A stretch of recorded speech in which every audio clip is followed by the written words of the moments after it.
So hello friends, welcome to GK webs. Friends, हम आज discuss करेंगे जो ईडब्ल्यूएस का रिजर्वेशन केस पर जो ऑनरेबल सुप्रीम कोर्ट का जो जजमेंट आया उस पर।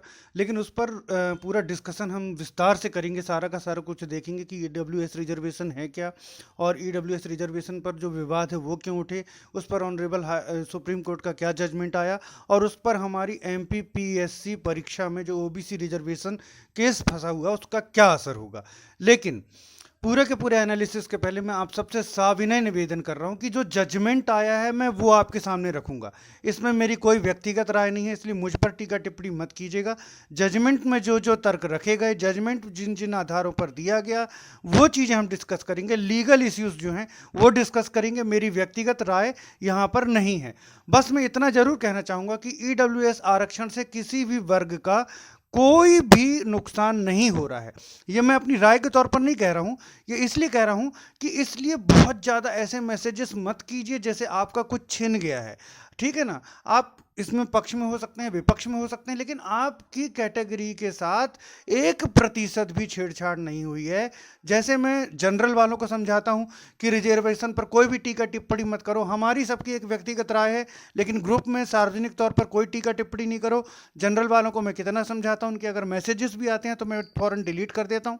वैसे ही आज दूसरे वर्गों को भी समझा रहा हूं कि प्लीज़ कोई भी टीका टिप्पणी मत करिए। ऑनरेबल सुप्रीम कोर्ट ने एक जजमेंट दिया है, उस पर विश्वास जताइए, क्योंकि यही सुप्रीम कोर्ट और यही हाई कोर्ट हैं कि अगर आपके रिजर्वेशन के साथ 1% भी छेड़छाड़ होती है तो ये उसके संरक्षक के रूप में सबसे पहले सामने आते हैं और उसको यथावत बनाए रखते हैं, किसी को भी उसके साथ छेड़छाड़ नहीं करने देते। तो यही सबसे बड़े संरक्षक बन करके आते हैं जब आपके रिजर्वेशन के इश्यूज पर बात चलती है। तो आज अगर एक ऐसा ऐसा मत आया है जिससे कुछ लोग सहमत नहीं हैं, तो इसका मतलब ये नहीं कि आज वो सुप्रीम कोर्ट के निर्णय पर चढ़ाई कर दें। उसका सम्मान कीजिए, मेरा ये आपसे निवेदन है। और मेरी कोई व्यक्तिगत राय नहीं है, जो भी तर्क रखे गए, जो भी जजमेंट आया, उन चीज़ों की हम यहाँ पर एक समीक्षा करते हैं। Okay friends, hello friends, welcome to GK webs.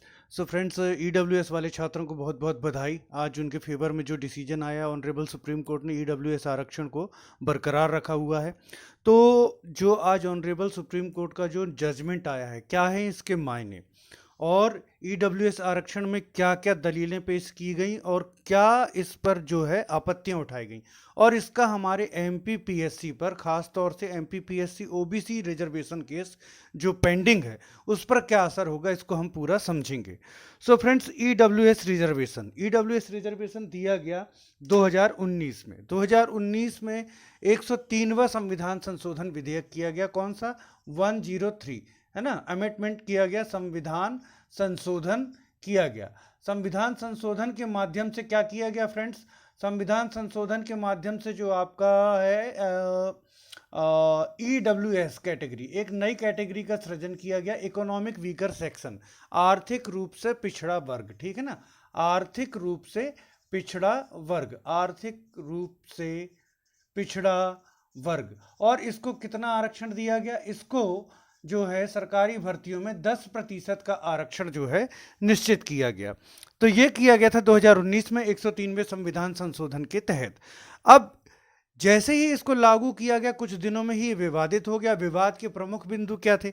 विवाद का प्रमुख बिंदु यह था कि आर्थिक रूप से पिछड़े वर्ग में जो ओबीसी और एससी और एसटी के लोग शामिल नहीं हो सकते, इसको लेकर के विवाद था कि भाई ये आर्थिक रूप से पिछड़ा वर्ग की जो कैटेगरी बनाई गई है, तो उसमें ओबीसी एससी एसटी को शामिल नहीं किया जा सकता। तो ये जो है सामाजिक न्याय और जो आपका आरक्षण के प्रावधान है उसका उल्लंघन है। दूसरा ये लगाया गया कि 50% से अधिक जो आरक्षण सीमा नहीं हो सकती है, जो इंदिरा साहनी केस में निर्धारित की गई है, ये उसका भी जो है क्या है, उल्लंघन है। तो इस चीज़ को हम पूरा समझते हैं कि जो ऑनरेबल सुप्रीम कोर्ट का जजमेंट आया है उसमें क्या कहा गया है, वकीलों ने क्या क्या दलीलें जो है रखी।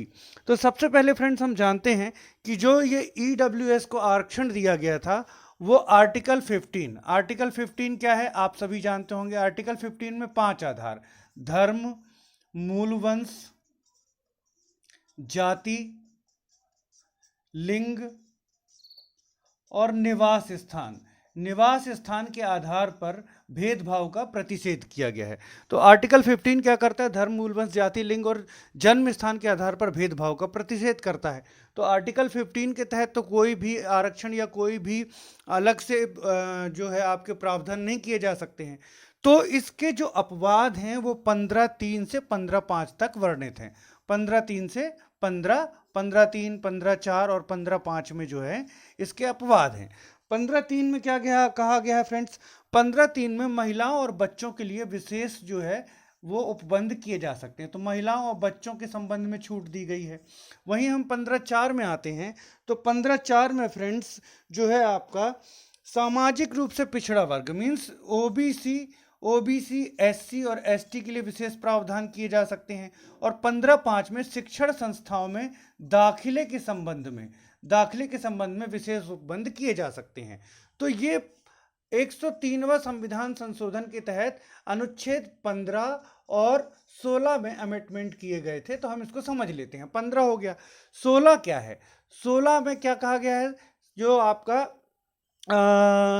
सरकारी नौकरियों में, ठीक है ना, सार्वजनिक सेवाओं में जो है आपका क्या किया जाएगा? सरकारी नियोजन में अवसर की समता, ये इसका 16वां जो है आपका आर्टिकल कहता है, ठीक है ना।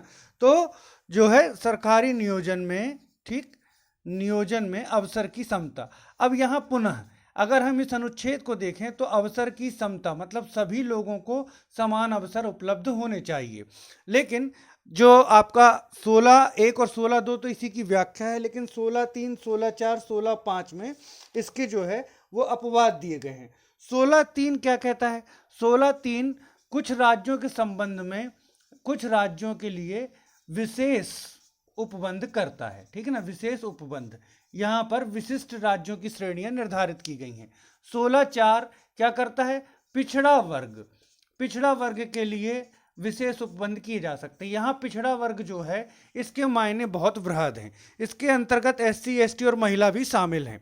फिर 16(5) क्या कहता है फ्रेंड्स? तो 16(5) कहता है कि धार्मिक संस्थाओं में जब नियुक्ति की जाएगी तो उसी धर्म से संबंधित लोगों की नियुक्ति की जा सकती है, वहां पर ये विशेष उपबंध किए जा सकते हैं। तो धार्मिक संस्थाओं में नियुक्ति से संबंधित है, धार्मिक संस्थाओं में नियुक्ति। ओके फ्रेंड्स, अब 103वां संविधान संशोधन किया गया 2019 में। 2019 में 103वां संविधान संशोधन किया गया। अनुच्छेद 15 और अनुच्छेद 16 को संशोधित किया गया। अनुच्छेद 15 में जो है आपका 15(6) जोड़ दिया गया और इसमें आर्थिक रूप से कमजोर वर्गों के लिए विशेष उपबंध किए जा सकते हैं। आर्थिक कमजोर वर्ग को भी शामिल कर दिया गया। इसी तरीके से 16(6) जोड़ दिया गया और यहाँ भी आर्थिक रूप से कमजोर वर्ग ईडब्ल्यूएस के लिए विशेष उपबंध किए जा सकते हैं। ये 103वां संविधान संशोधन विधेयक था। अब इसका बृहद पैमाने पर जो है विरोध शुरू हो गया। विरोध में कहा गया कि ये भाई 50% की जो तय सीमा है उसका जो है उल्लंघन करता है। इसमें एससी, एसटी और ओबीसी वालों को शामिल नहीं होने के अवसर हैं या शामिल होने के अवसर उपलब्ध नहीं है। इसलिए ये जो है आरक्षण के प्रावधानों का और संविधान की मूल भावना के विपरीत है। तो इस संबंध में हम देखते हैं कि जो कोर्ट का डिसीजन आया, ऑनरेबल सुप्रीम कोर्ट का डिसीजन आया, उसमें क्या कहा गया। सबसे पहले तो हम ये देखते हैं कि क्या क्या दलीलें रखी गई। तो जो सरकारी तुषार मेहता जी, ठीक है ना, तुषार मेहता जी सरकारी पैरोकार थे, सभी जानते हैं इनको। इन्होंने क्या कहा? इन्होंने ये कहा कि ये कहीं से भी जो संविधान की मूल भावना है उसके विपरीत नहीं है, क्योंकि अन्य वर्गों में भी आकांक्षी वर्ग हैं और उनके लिए जो है उपबंध करना जो है समीचीन है। और ये जातिगत जो आरक्षण है ये उसको उल्लंघित नहीं करता है। जातिगत आरक्षण, ध्यान दीजिएगा, है ना, ये बहुत विशेष पॉइंट है। एक बहुत अच्छी बात जो हुई कि जो विरोधी जो इस ईडब्ल्यूएस आरक्षण के विरोध में पैरवी कर रहे थे, उन्होंने भी ये माना कि सामान्य वर्ग में भी क्या है, जो है गरीब लोग हैं, सामान्य वर्ग में भी ऐसे लोग हैं जिनको रियायत की जरूरत है। ये तो उन्होंने माना, लेकिन वो ईडब्ल्यूएस आरक्षण के विरोध में थे। उनका कहना था कि इसकी जगह उनको छात्रवृत्ति दे दी जाए या कुछ रियायतें दे दी जाए, पर आरक्षण न दिया जाए। तो यहाँ तक तो वो सहमत थे। तो फाइनली जो निकल करके आया पूरा का पूरा कॉन्क्लूजन, वो दो बातों पर अटक गया। पहला, क्या यह 50% की जो सीमा है आरक्षण की उसका उल्लंघन है, ठीक है। दूसरा जो अटका कि क्या जातिगत आरक्षण जो है, जातिगत आरक्षण जो है ये उसको उल्लंघित करता है, जातिगत आरक्षण को उल्लंघित करता है। फाइनली जो है दो चीजों पर ये अटका हुआ था मामला। तो कोर्ट ने क्या कहा, कोर्ट ने कहा कि भाई ये कहीं से भी जातिगत आरक्षण जो है उसको प्रभावित नहीं कर रहा है। जातिगत आरक्षण सबकी अपनी अपनी सीमा बरकरार है, किसी भी जातिगत आरक्षण की सीमा को ये जो है उल्लंघित नहीं कर रहा है, सबकी अपनी अपनी सीमाएं जो हैं वो बरकरार हैं। तो जातिगत आरक्षण का ये उल्लंघन नहीं है, पहली बात, ठीक है ना। और 50% की जो जातिगत आरक्षण की सीमा निर्धारित की गई है ये उसको उल्लंघित नहीं करता है, ठीक है। जो दूसरी बात आई, दूसरी बात जो मुख्य रूप से सामने आई, जो सेकंड चीज थी, उसमें यह कहा गया कि ये आर्थिक न्याय, आर्थिक न्याय को बल प्रदान करता है, आर्थिक न्याय को बल प्रदान करता है, क्योंकि सामान्य वर्ग में भी बहुत से ऐसे लोग हैं जो बहुत अधिक पिछड़े हुए हैं, आर्थिक पिछड़ापन है उनमें और वो बहुत पिछड़ गए हैं और उनको कहीं ना कहीं क्या है, एक रिजर्वेशन की जैसे चीज़ों की ज़रूरत है। तो ये आर्थिक न्याय को जो है प्रवर्तित करता है और इसलिए संविधान की मूल भावना के विपरीत नहीं है, बल्कि संविधान की मूल भावना के पक्ष में है। क्योंकि हम जानते हैं संविधान की प्रस्तावना में आर्थिक, सामाजिक, राजनीतिक न्याय की बात की गई है। तो आर्थिक, सामाजिक, राजनीतिक न्याय की बात की गई है, तो ये संविधान की मूल भावना के विपरीत नहीं है, मूल भावना के विपरीत ना हो करके, बल्कि क्या है, आर्थिक समानता को प्रोत्साहित करता है, आर्थिक समानता को प्रोत्साहित करता है। अब हम यहां समझेंगे कि इस बात का क्या हुआ। ये तो हो गया जो डिसीजन आया इन दो बिंदुओं पर। अब हम यहां समझेंगे कि जो बात थी कि एससी, एसटी और ओबीसी वाले जो इसमें शामिल नहीं हैं, उसका क्या कंक्लूजन है, ये हम अपने स्तर पर समझ रहे हैं। देखिए, एक आंध्र प्रदेश राज्य में एक हाई कोर्ट का जजमेंट आया था, जब क्या हुआ, किया गया था कि अल्पसंख्यक वर्गों को अलग से 4.5% आरक्षण दिया गया था। तो अल्पसंख्यक वर्गों में भी कैटेगरीज हैं, ओबीसी उसमें भी लेयर है। तो ओबीसी लेयर के साथ साथ 4.5% आरक्षण अल्पसंख्यक वर्गों को दिया गया था। वहां पर ऑनरेबल जो एपी हाई कोर्ट है उसने इस पर रोक लगा दी और फिर सुप्रीम कोर्ट ने भी उस पर मोहर लगा दी थी कि ये जो रोक है वो बरकरार रहेगी। क्यों? क्योंकि ये क्या करता है, ये जो करता है आरक्षण का दोहरा वर्गीकरण करता है। तो यहां ये समझिएगा, आरक्षण का दोहरा वर्गीकरण, ठीक है ना, आरक्षण का दोहरा वर्गीकरण। ध्यान दीजिएगा फ्रेंड्स, जो सिर्फ हम लीगल पॉइंट्स हैं वो डिस्कस कर रहे हैं। आपका जो रिजर्वेशन है, जिसका भी जो प्रतिशत रिजर्वेशन है, उससे मुझे कोई आपत्ति नहीं है, मैं उस संबंध में बात नहीं कर रहा हूं, सिर्फ हम लीगल डिस्कशन जो है वो कर रहे हैं। तो ये आरक्षण का दोहरा वर्गीकरण करता है। अब दोहरा वर्गीकरण का मतलब क्या है कि भाई आप एक कैटेगरी में तो रिजर्वेशन ले ही रहे हैं, ओबीसी में, ओबीसी में आप 27%, नेशनल लेवल पर 27% है, ले ही रहे हैं, लेकिन फिर आपने अलग से 4.5% यहां पर रिजर्वेशन और दे दिया। तो ये आरक्षण का दोहरा वर्गीकरण है। तो आरक्षण के दोहरे वर्गीकरण पर रोक है। अब इसको हम और समझेंगे कि आरक्षण का दोहरा वर्गीकरण क्या है और क्या एससी, एसटी और ओबीसी के साथ अन्याय हुआ है, इस चीज को समझेंगे। तो देखिए, एससी, एसटी और ओबीसी को क्या कहा गया कि भाई ये जो जातियां हैं ये बहुत पिछड़ गई हैं, सदियों से शोषित रही हैं, इसलिए इनके साथ क्या है, इनको सदियों से इनके साथ अन्याय हुआ है, इसलिए इनको रिजर्वेशन की जरूरत है। तो उनको रिजर्वेशन दिया गया। तो जब रिजर्वेशन दिया गया तो वो जो पिछड़े हुए थे उसमें सभी दृष्टियों से पिछड़े शामिल हैं। सबसे पहले तो आर्थिक रूप से पिछड़े, सामाजिक रूप से पिछड़े और शैक्षणिक रूप से पिछड़े, तो उनको क्या किया जाए, आरक्षण दिया जाए, तो वो वहां शामिल हो गए। तो एससी के आर्थिक रूप से पिछड़े लोग कहां शामिल हो गए, एससी के रिजर्वेशन में एसटी के, एसटी के रिजर्वेशन में ओबीसी के, ओबीसी के रिजर्वेशन में शामिल हो गए।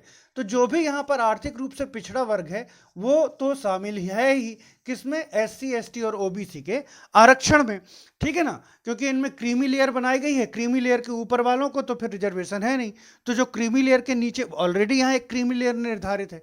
तो क्रीमी लेयर के नीचे वालों को ओबीसी में आरक्षण है, इसका मतलब आर्थिक आधार पर वहां पर आरक्षण पहले ही दिया गया है। अब आर्थिक आधार पर कहीं भी संरक्षण नहीं था किसको, सामान्य वर्ग को, और सामान्य वर्ग को आरक्षण हो नहीं सकता। तो जो सामान्य वर्ग के ऐसे लोग हैं जो बहुत ही ज्यादा पिछड़ गए हैं और बहुत ही ज्यादा दयनीय स्थिति में, उनको यह आरक्षण दिया गया था 103 संविधान संशोधन के तहत।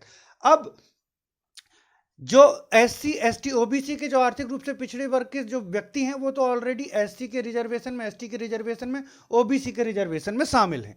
अब ये दोहरा वर्गीकरण क्या है, इस चीज को समझिए। मान लीजिए एक ओबीसी का कैंडिडेट है ना, ओबीसी का कैंडिडेट है और वो पीएच कैटेगरी में भी आता है। तो अब अगर वो चाहे कि मैं ओबीसी रिजर्वेशन का भी लाभ ले लूं और फिर उसके बाद में पीएच कैटेगरी का भी लाभ ले लूं और ये दोनों लाभ ले लूं, तो ये पॉसिबल नहीं है। उसको क्या किया जाएगा, एक ही रिजर्वेशन दिया जाएगा, ठीक है ना, एक ही रिजर्वेशन दिया जाएगा। तो एक ही प्रकार का वो रिजर्वेशन का लाभ ले सकता है। ये चीजें हम समझ रहे हैं, ओके। रिजर्वेशन का लाभ वो ले सकता है। उदाहरण के लिए इसको और ही ज्यादा हम इसको अगर हम व्याख्या करें तो आप ये समझिए, जो पीएच कैटेगरी है, पीएच कैटेगरी है, इसमें सिर्फ कौन सी कैटेगरी होती है, ओएच होता है और वीएच होता है और एचएच होता है। इसमें ना कोई फीमेल कैटेगरी होती है कट, ना वो कोई ओबीसी कैटेगरी होती है, ना कोई एससी कैटेगरी होती है, ना कोई एसटी कैटेगरी होती है, ना कोई जनरल कैटेगरी होती है। इसमें सिर्फ ओएच, वीएच और एचएच सब समान है। कहने का मतलब कि यहां पर ये देखा जाएगा, सिर्फ एक कैटेगरी है ओएच वालों में अगर है तो ओएच वालों में ये देख लिया जाएगा। मान लीजिए 4 पोस्ट लेनी है तो 4 टॉप के लोग कौन हैं वो शामिल कर दिए जाएंगे, वहां पर ये सब कैटेगरीज नहीं देखी जाएंगी क्योंकि आरक्षण का दोहरा वर्गीकरण नहीं किया जा सकता। तो अब यहां पर ये बात थी कि भाई एससी एसटी ओबीसी को तो ऑलरेडी क्या है, रिजर्वेशन उपलब्ध है। अब अगर उनको यहां भी ईडब्ल्यूएस में शामिल किया जाता तो यह आरक्षण का एक प्रकार से क्या हो जाता, आरक्षण का क्या हो जाता, ये भाई साहब दोहरा वर्गीकरण हो जाता, ठीक है ना, दोहरा वर्गीकरण हो जाता। तो ये जो है चीज पॉसिबल नहीं है। तो ये दोहरा वर्गीकरण ना हो और उनको ऑलरेडी यहां पर रिजर्वेशन है, तो ये सब देखते हुए जो है क्या निर्धारित किया गया कि ये कहीं भी आपका, पहली बात तो ये है कि जो 50% की लिमिट है वो जातिगत आरक्षण की, उसको कहीं भी ये क्रॉस नहीं कर रहा, पहली चीज जजमेंट में बताई गई।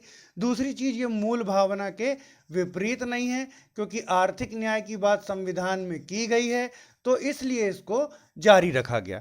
अब 27 सितंबर को ऑनरेबल सुप्रीम कोर्ट ने इसको संविधान पीठ को सौंप दिया था मामला, और आज 7 अक्टूबर को ये निर्धारित हुआ। 5 न्यायाधीशों की जो बेंच थी इसके लिए गठित की गई। 5 न्यायाधीशों की बेंच में क्या हुआ, 5 न्यायाधीशों की बेंच में 3-2 के अंतर से, 3-2 के मतांतर से ईडब्ल्यूएस रिजर्वेशन के पक्ष में फैसला आया और इसको बरकरार रखने की बात की गई। ये आज का डिसीजन है। 5 न्यायाधीशों की बेंच थी। अब मैं यहां पर यह जाहिर नहीं करूंगा कि कौन से माननीय न्यायाधीश का जो मत था वो फेवर में था और कौन से माननीय न्यायाधीश का मत विरोध में था, क्योंकि जब संवैधानिक पीठ बैठती है तो उसको एकल, मतलब उसको एक इकाई के रूप में देखा जाता है। वहां पर अगर 3-2 के मत से अंतर आ गया है तो यही माना जाएगा कि पीठ का जो निर्णय है वो क्या है, इसको बरकरार रखने के पक्ष में है। इस तरह से न्यायाधीशों के जो मत हैं उनको बांट देना और न्यायाधीशों पर प्रेशर बनाना मैं उचित नहीं समझता, इसलिए मैं उनके नाम नहीं गिनाऊंगा कि कौन ने पक्ष में और किसने क्या है विपक्ष में निर्णय दिया है। ओके फ्रेंड्स, तो फ्रेंड्स अब आते हैं इस बात पर कि इसका हमारा एमपीपीएससी जो एग्जाम है उस पर क्या असर होगा, और ख़ास तौर से जो एमपीपीएससी में ओबीसी 27% और 14% को इश्यू को लेकर के जो केस चल रहा है उस पर क्या असर होगा। तो फ्रेंड्स देखिए, 2 जजमेंट हैं जिनका जिक्र करना बहुत ज़रूरी है। हम जानते हैं छत्तीसगढ़ हाई कोर्ट में जो रिजर्वेशन, यहाँ पर 2 जजमेंट हैं। ध्यान दीजिएगा फ्रेंड्स, मैं बार बार कह रहा हूँ, मैं सिर्फ लीगल पॉइंट्स पर जो है डिस्कस कर रहा हूँ। मेरा यहाँ पर 27% या 14% के पक्ष में या विपक्ष में कोई भी मैं अपने तर्क नहीं दे रहा हूँ। मेरी एक राय है रिजर्वेशन के बारे में, लेकिन वो दरकिनार है, ठीक है ना। यहाँ पर मैं चैनल में सिर्फ वही बातें कर रहा हूँ जो मुझे चैनल पर करनी चाहिए, मेरी निजी राय का यहाँ पर महत्व नहीं है। तो हम ये देखते हैं फ्रेंड्स कि जब ओबीसी रिजर्वेशन केस का, अब जब सबसे पहली बात तो यदि एमपी हाई कोर्ट क्या करे, इस पर जजमेंट देने के लिए या अग्रसर हो। हम देख रहे हैं ऑनरेबल सुप्रीम कोर्ट ने इतना बड़ा इश्यू था वो सॉल्व कर दिया। वहीं ऑनरेबल हाई कोर्ट सीजी ने भी एक ओबीसी रिजर्वेशन को केस को लेकर के था, वहां पर अपना डिसीजन दे दिया, लेकिन हमारे एमपी में कोई सॉल्यूशन नहीं निकल पा रहा है। तो यदि अब देखें तो एमपी हाई कोर्ट के सामने 2 केसेस रहेंगे जो इस पर दिए जाएंगे, ठीक है ना। जब भी जजमेंट आएगा तो दोनों के साइटेशंस तो जरूर दिए जाएंगे। एक है सीजी, यहाँ पर बेटा कैच कर रहा है, CG high court, CGHIGH court पर जो ऑनरेबल सुप्रीम कोर्ट ने जजमेंट दिया, ठीक है ना, जजमेंट दिया, वो जो है सामने रखा जाएगा। और दूसरा जो आज का केस है, आज के केस में ये बात निर्धारित की गई कि विशेष परिस्थितियों में जो है रिजर्वेशन जो है वो 50% से अधिक हो सकता है विशेष परिस्थितियों में। लेकिन यहीं पर यह भी कहा गया कि जातिगत आरक्षण जो है वो किसी भी तरीके से बाधित नहीं होना चाहिए, उसको कम नहीं किया जा सकता और उसको अभी ज़्यादा भी नहीं किया जा सकता। फिलहाल यही जो है तय है बात। तो 50% की लिमिट को तो एकदम छुआ भी नहीं जा सकता, ना उसको कम किया जा सकता है ना उसको ज़्यादा, अभी तो यही बात है। तो ये जो 10% आरक्षण है ये जातिगत आरक्षण को प्रभावित नहीं कर रहा है, ये अलग से आर्थिक समता के लिए दिया गया। तो 2 पॉइंट आज के केस में आए निकल करके। तो आज का केस कौन सा हो गया? EWS केस, जजमेंट SC, ठीक है ना। ये दोनों केसेस जो हैं एमपी हाई कोर्ट के सामने रहेंगे। अब एमपी हाई कोर्ट को डिसाइड करना है कि ओबीसी रिजर्वेशन जो है वो 27% रह सकता है कि 14%। तो सबसे पहली बात तो मैं ये कहूँगा फ्रेंड्स कि जो जजमेंट है वो ऑनरेबल जजेस को देना है। हम सिर्फ एक एनालिसिस कर रहे हैं कि क्या हो सकता है क्या नहीं हो सकता है। हम कभी भी ऑनरेबल जजेस की जो जजमेंट की जो पावर है उसमें कोई भी हस्तक्षेप नहीं कर रहे हैं, ठीक है ना, एक एनालिसिस करते हैं। तो देखिए ये 2 केसेस जो हैं ये अब सामने रखे जाएंगे। एक सीजी हाई कोर्ट पर जो सुप्रीम कोर्ट का जजमेंट आया था वो, और एक EWS केस पर। इश्यू क्या है? इश्यू हमारे यहाँ पर ये है कि ओबीसी को 27% रिजर्वेशन दिया जाए या 14% रिजर्वेशन दिया जाए। अभी हमारे पास ये है कि किसी भी दशा में आरक्षण की जो सीमा है, आरक्षण की सीमा कितनी निर्धारित की गई है? जातिगत आरक्षण की सीमा 50% से अधिक नहीं हो सकती। इंदिरा साहनी केस में, मराठा आरक्षण के केस में भी इसकी पुष्टि हो चुकी है कि 50% से अधिक जो आरक्षण है वो नहीं हो सकता। तो एमपी में 20% किसको है? एसटी को है। 16% किसको है? एससी को है। 14% किसको है? आपका ओबीसी को है। तो ये मिलाकर के कितना हो गया? 50%। 50% रिजर्वेशन की जो लिमिट है वो पूरी हो जाती है। और 10% ईडब्ल्यूएस को है। तो आज ये निर्धारित हो गया कि ईडब्ल्यूएस का जो रिजर्वेशन है वो जातिगत आरक्षण की सीमा का उल्लंघन नहीं करता, वो एक अलग प्रावधान है जो आर्थिक न्याय के लिए सामान्य वर्ग को दिया गया है। इससे जातिगत आरक्षण की सीमा प्रभावित नहीं होती। आज के जजमेंट में ये बात निकल करके सामने आई। अब सीजी हाई कोर्ट ने क्या किया है? 50% से पहला हम केस ले रहे हैं सीजी हाई कोर्ट वाला। 50% से लिमिट ऊपर कर दी गई थी, ठीक। तो सीजी हाई कोर्ट ने इसको कट कर दिया था। मामला गया एससी के पास। एससी ने जो सीजी हाई कोर्ट का जो जजमेंट था उसको बहाल किया।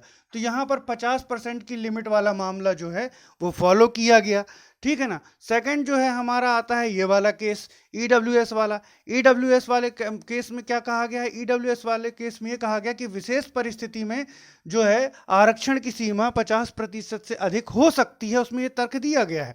लेकिन वो जातिगत आरक्षण की सीमा नहीं है। वो किस मामले में है? वो आर्थिक न्याय के लिए अलग से दिया गया आरक्षण है। तो जातिगत आरक्षण की सीमा अभी भी यहाँ पर 50% ही निर्धारित की गई है। तो अब सवाल यह उठता है कि ओबीसी रिजर्वेशन केस में एमपी हाई कोर्ट के सामने दोनों ही मामले प्रस्तुत किए जाएंगे, दोनों ही जजमेंट दिए जाएंगे एससी के।